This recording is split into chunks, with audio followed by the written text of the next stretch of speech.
എല്ലാവർക്കും നമസ്കാരം. ഞാനിന്ന് എൻ്റെ ജീവിതത്തിൽ സംഭവിച്ച ഒരു കഥ നിങ്ങളോട് പറയട്ടെ. ഒരു 2 വർഷം മുമ്പുള്ള ഒരു ഡിസംബറിൽ, അതായത് 2023 ഒരു ഡിസംബർ 20 സംഭവിച്ച ഒരു കഥയാണേ. കഥ എന്നല്ല, എൻ്റെ ജീവിതത്തിൽ സംഭവിച്ച എനിക്കുണ്ടായ ഒരു അനുഭവമാണ് ഞാൻ പറയാൻ പോകുന്നത്. ഞാൻ ജോലിക്ക് പോകുന്നത് 2 വീലറിലാണ് പോകുന്നത്. വീട്ടിൽ നിന്ന് ജോലി സ്ഥലം വരെ ഏകദേശം ഒരു 36 കിലോമീറ്റർ ഉണ്ട്. അപ്പം ആ ലോക്ക്ഡൗൺ പീരീഡിൽ തുടങ്ങിയതാണ് എൻ്റെ ഈ 2 വീലറിലുള്ള യാത്ര. അതിനു മുമ്പ് ഞാൻ ബസ്സിലായിരുന്നു പോയിക്കൊണ്ടിരുന്നത്. ആ ലോക്ക്ഡൗണൊക്കെ ആയപ്പോൾ മുതലാണ് ഈ 2 വീലറിലുള്ള യാത്ര തുടങ്ങിയത്. അപ്പോൾ എനിക്ക് ഇങ്ങനെ പല ഷിഫ്റ്റുള്ള ഡ്യൂട്ടിയാണ് വരുന്നത്. അപ്പോൾ എപ്പോൾ ഞാൻ വണ്ടിയിൽ കയറി ഓടിക്കാൻ തുടങ്ങിയാലും ഞാൻ പ്രാർത്ഥിച്ചുകൊണ്ടാണ് വീട് മുതൽ ഓഫീസ് വരെയും, ഓഫീസിൽ നിന്ന് തിരിച്ച് വീട് വരെയും പ്രാർത്ഥിച്ചുകൊണ്ടാണ്, നാമം ജപിച്ചുകൊണ്ടാണ് വണ്ടി ഓടിക്കാറ്. എനിക്കത് മനസ്സിനൊരു വല്ലാത്ത ധൈര്യമാണ്. കാരണം ഞാൻ ഹൈവേയിലൂടെയാണ് യാത്ര ചെയ്യുന്നത്. അപ്പോൾ എൻ്റെ കൂടെ ഭഗവാൻ ഉണ്ടെന്നുള്ള ഒരു വിശ്വാസമാണ് എനിക്ക് നാമം ജപിക്കുമ്പോൾ. എൻ്റെ വണ്ടിയുടെ പുറകിൽ പലപ്പോഴും എനിക്ക് ഫീൽ ചെയ്തിട്ടുള്ളത് നരസിംഹമൂർത്തി എൻ്റെ പുറകിൽ എനിക്ക് തുണയായിട്ട് ഇരിപ്പുണ്ട് എന്നുള്ളതാണ് എൻ്റെ വിശ്വാസം. അങ്ങനെ ഞാൻ ഒരു ദിവസം ഡ്യൂട്ടി കഴിഞ്ഞിറങ്ങി. ഏകദേശം 7 മണിക്കാണ് ഡ്യൂട്ടി കഴിഞ്ഞിറങ്ങിയത്, വൈകുന്നേരം.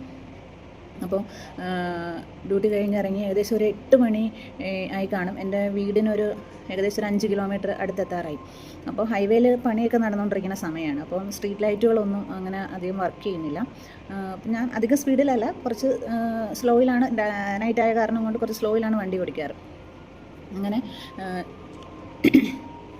ഞാൻ 8 മണി സമയത്ത് ഹൈവേയിലൂടെ ഇങ്ങനെ യാത്ര ചെയ്ത് വരുമ്പോൾ ഒരു പട്ടി സൈഡിൽ നിൽക്കുന്നു. അപ്പം ഞാൻ ആ വണ്ടി അടുത്തെത്തിയതിന് ശേഷമാണ് ആ പട്ടി അവിടെ നിൽക്കുന്നത് കാണുന്നത്. ഞാൻ ദൂരെ നിന്ന് പട്ടിയെ കാണുന്നില്ല. വണ്ടി അടുത്തെത്തിയ ശേഷമാണ് ആ പട്ടി ഇങ്ങനെ നിൽക്കുന്നത് കാണുന്നത്. അപ്പോൾ ഞാനൊന്ന് പരിഭ്രമിച്ചു. പട്ടി റോഡിലോട്ട് നടക്കുന്നുണ്ട്. അപ്പം പിന്നെ എനിക്ക് എന്താ സംഭവിച്ചതെന്ന് എനിക്ക് ഓർമ്മയില്ല. ഞാൻ പട്ടിയെ കൊണ്ട് ഇടിച്ചോ അതോ ഞാൻ സഡൻ ബ്രേക്ക് ചെയ്തോ എന്താണെന്ന് എനിക്കറിയില്ല. പിന്നെ എൻ്റെ ഓർമ്മ, ഞാൻ റോഡിലോട്ട് വീഴാൻ പോകുന്നതായിട്ടാണ് എൻ്റെ ഓർമ്മയിൽ വരുന്നത്. അപ്പം ഞാൻ പെട്ടെന്ന് എൻ്റെ മനസ്സിൽ തോന്നിയൊരു കാര്യം, സാധാരണ എല്ലാവരും എൻ്റെ അമ്മു, എൻ്റെ അച്ഛൻ എന്നൊക്കെ ആയിരിക്കും വിളിക്കുന്നത്. പക്ഷേ എൻ്റെ മനസ്സിൽ പെട്ടെന്ന് ഉണ്ടായൊരു തോന്നലെന്ന് പറഞ്ഞാൽ, ഈശ്വരാ, ഞാൻ മരിക്കാൻ പോവുകയാണോ എന്നാണ് എൻ്റെ മനസ്സിൽ പെട്ടെന്ന് തോന്നിയത്. ഞാൻ മരണത്തിലേക്ക് പോവുകയാണോ? അപ്പോൾ ഞാൻ എൻ്റെ ഭഗവാനെ വിളിച്ചില്ലല്ലോ, ഞാൻ ഭഗവാനെ ഓർത്തില്ലല്ലോ എന്ന് വിചാരിച്ചിട്ട് ഞാൻ കൃഷ്ണ എന്ന് 3 തവണ ഞാൻ ഉറക്കെ വിളിച്ചു. ഇപ്പോഴും എനിക്ക് പറയുമ്പോൾ ആ ഒരു വിഷമം ഇപ്പോഴും എനിക്ക് ഫീൽ ചെയ്യാറുണ്ട്. കാരണം ഞാനപ്പോൾ എനിക്ക് പെട്ടെന്ന് എൻ്റെ മനസ്സിൽ വന്നത്, എൻ്റെ ജീവൻ പോകാൻ പോവുകയാണ്. ആ ജീവൻ പോകുന്ന സമയത്ത് എനിക്ക് ഭഗവാനെ ഓർക്കണ്ടേ, ഭഗവാനെ നാമം ജപിക്കണ്ടേ എന്നുള്ളൊരു ചിന്തയാണ് എനിക്കിപ്പോൾ മനസ്സിൽ വന്നത്. അങ്ങനെ ഞാൻ കൃഷ്ണ എന്ന് 3 തവണ വിളിച്ചിട്ടാണ് ഞാൻ റോഡിലേക്ക് വീഴുന്നത്. എന്നിട്ട് റോഡിൽ കിടന്ന് ഉരുണ്ട് പോകുന്നത്. അപ്പോൾ തന്നെ പെട്ടെന്ന് തന്നെ ഹൈവേ ആയിരുന്നു. മറ്റു അധികം വണ്ടികളൊന്നും ഇല്ലായിരുന്നു. സാധാരണ രാത്രിയാകുമ്പോൾ സ്ത്രീകളൊന്നും അങ്ങനെ അപകടം കണ്ടു കഴിഞ്ഞാൽ ജസ്റ്റ് ഒന്ന് നോക്കിയിട്ട്, പകലായാൽ കൂടിയും ജസ്റ്റ് ഒന്ന് നോക്കിയിട്ട് പോകാറേ ഉള്ളൂ. പക്ഷേ എന്താണെന്ന് എനിക്കറിയില്ല, അന്ന് എൻ്റെ അടുത്തേക്ക് ഓടി വന്നത് ഒരു ലേഡിയായിരുന്നു. പിന്നെ വേറെ സ്കൂട്ടറിൽ വന്ന ഒരു കുട്ടിയും കൂടെ ഉണ്ടായിരുന്നു. പെട്ടെന്ന് എൻ്റെ അടുത്ത് വന്നിട്ട് അവരെന്നോട് പറയാണ്, പേടിക്കണ്ട, ഞങ്ങൾ കൂടെ ഉണ്ട്, ഒന്നും സംഭവിച്ചിട്ടില്ല, പേടിക്കണ്ടെന്ന്. അപ്പോൾ തന്നെ പുറകിൽ വന്ന 1-2 ബൈക്കുകാർ ആണുങ്ങളും കൂടി വണ്ടി അവിടെ നിർത്തി. അപ്പം ഞാൻ പെട്ടെന്ന് റോഡിൽ നിന്ന് എഴുന്നേറ്റു. ഹെൽമെറ്റ് ഉണ്ടായിരുന്നതുകൊണ്ട് തലയ്ക്ക് കുഴപ്പങ്ങളൊന്നും പറ്റിയില്ല. അപ്പം എൻ്റെ കൈയൊക്കെ ഇത് കണ്ടോ, ഇതൊക്കെ ആക്സിഡൻറ്റ് സംഭവിച്ച ഉരഞ്ഞതിൻ്റെ പാടുകളാണ്. കൈയും കാലൊക്കെ അവിടെ ഇവിടെയൊക്കെ ഉരഞ്ഞു, അല്ലാതെ ഒടിവോ ചതവോ ഒന്നും ഉള്ളതായിട്ട് തോന്നിയില്ല. ഞാൻ എഴുന്നേറ്റ് നിന്നു, എനിക്ക് ബോധമുണ്ട്, ഒരു കുഴപ്പമില്ല. പിന്നെ തൊട്ടടുത്ത് തന്നെ ഒരു ഹോസ്പിറ്റൽ ഉണ്ടായിരുന്നു. അവർ അതുവഴി വന്നൊരു കാറിൽ കൈ കാണിച്ചു. ആ ചേച്ചിയും എൻ്റെ കൂടെ കയറി എന്നെ ഹോസ്പിറ്റലിൽ കൊണ്ടുപോയി ഡ്രസ്സിങ്ങൊക്കെ ചെയ്തു. പിന്നെ എൻ്റെ ഹസ്ബൻഡിൻ്റെ ഫോൺ നമ്പർ ചോദിച്ചു. ഞാൻ നമ്പർ കൊടുത്തു. പുള്ളിക്കാരനെ വിളിച്ചു പറഞ്ഞു. അങ്ങനെ പുള്ളി വന്നു. അങ്ങനെ ആ സംഭവം കുറച്ച് ദിവസം ലീവൊക്കെ എടുത്തു. അങ്ങനെ ഞാൻ ഓക്കെ ആയി. അപ്പം ഞാൻ പറഞ്ഞു വന്നത് അതല്ല. എന്നോടപ്പോൾ 1-2 പേര് ചോദിച്ചു, നീ എപ്പോഴും ഭഗവാനെ വിളിക്കുന്നതല്ലേ, എന്തുകൊണ്ടാണ് എന്നിട്ട് നിനക്ക് ഭഗവാൻ നിന്നെ രക്ഷിക്കാൻ, നിനക്ക് ഇങ്ങനെ ഒരു അപകടം പറ്റിയത് എന്താണെന്ന് ചോദിച്ചു. അപ്പോൾ ഞാൻ പറഞ്ഞു, അത് ഭഗവാൻ അതിന് എന്ത് ചെയ്യാൻ പറ്റും, ഞാൻ അനുഭവിക്കുന്നത് എൻ്റെ കർമ്മഫലമല്ലേ. എനിക്കങ്ങനെ ഒരു അപകടം ഉണ്ടാവണം എന്നുള്ളത് ഞാൻ മുൻജന്മങ്ങളിൽ ചെയ്ത ഏതോ ഒരു കർമ്മത്തിൻ്റെ ഫലമാണ് എനിക്ക് അപകടം ഉണ്ടാകുക എന്നുള്ളത്. പക്ഷേ ഇതിലും വലുതെന്തോ സംഭവിക്കാനിരുന്നതായിരിക്കാം. കണ്ണിൽ കൊള്ളേണ്ടത് പുരികത്ത് കൊണ്ടുപോയി എന്ന് പറയുന്ന പോലെ ഇതിലും വലുതെന്തോ വരാനുള്ളത് ഭഗവാൻ അത് തട്ടിത്തെറിപ്പിച്ച് ഇത്രയും ചെറുതാക്കി തന്നതായിരിക്കും. ഒരുപക്ഷെ വേറൊരു വണ്ടി വന്നിരുന്നെങ്കിലോ, എൻ്റെ ദേഹത്തൂടെ പാഞ്ഞു കയറി പോയിരുന്നെങ്കിലോ, അല്ലെങ്കിൽ ഞാൻ അബോധാവസ്ഥയിൽ കോമ സ്റ്റേജിൽ വല്ലതും ആയി പോയിരുന്നെങ്കിലോ, കിടപ്പായി പോയിരുന്നെങ്കിലോ, അങ്ങനെയൊന്നും സംഭവിച്ചില്ലല്ലോ. അവിടെ ഇവിടെയൊക്കെ കുറച്ച് ഒരവുകൾ പറ്റിയെന്നല്ലേ ഉള്ളൂ.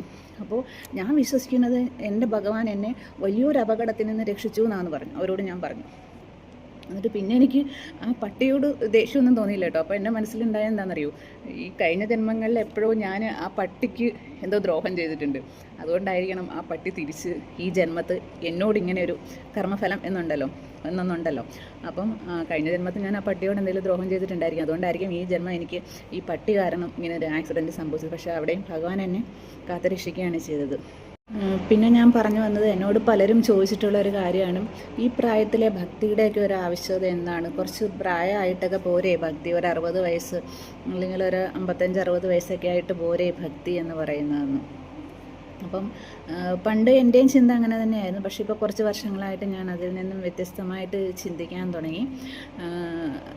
എല്ലാവരും പറയുന്നത് നാമം ജപിക്കുകയും ഭഗവാനെ എൻ്റെ കാര്യങ്ങൾ കൂടുതൽ വായിക്കുകയും, ഇപ്പോൾ രാമായണമായാലും ഭാഗവതമായാലും മഹാഭാരതമായാലും എന്തായാലും വായിക്കുന്നതൊക്കെ ഒരു എന്താ പറയുന്നത്, കുഴിയിലോട്ട് കാലും നീട്ടിയിരിക്കുന്ന ഒരു പ്രായമെന്ന് തമാശയ്ക്ക് പറയാറില്ലേ, അതേപോലെ ആ പ്രായത്തിലാണ് എന്നാണ് എല്ലാവരുടെയും ചിന്ത. പക്ഷേ അത് തെറ്റായിട്ടുള്ള ചിന്തയാണ്.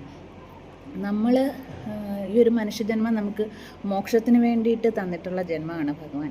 അപ്പോൾ ഈ ഒരു മനുഷ്യജന്മത്തിലേ നമുക്ക് മോക്ഷം നേടാൻ സാധിക്കുകയുള്ളൂ. അപ്പോൾ അത് ഭഗവാനിലേക്ക് എത്തിത്തീരുക എന്നുള്ളതാണ് ഈ മനുഷ്യജന്മത്തിൻ്റെ ലക്ഷ്യം എന്ന് പറയുന്നത്. അപ്പം ആ മനുഷ്യജന്മം നമ്മൾ വേണ്ട രീതിയിൽ ഉപയോഗിക്കണം. നമ്മൾ ഭഗവാനിലേക്ക് എത്തണമെങ്കിൽ നമ്മൾ എപ്പോഴും ഭഗവാനെ സ്മരിച്ചുകൊണ്ടിരിക്കണം, ഭഗവാനെ ഓർത്തുകൊണ്ടിരിക്കണം.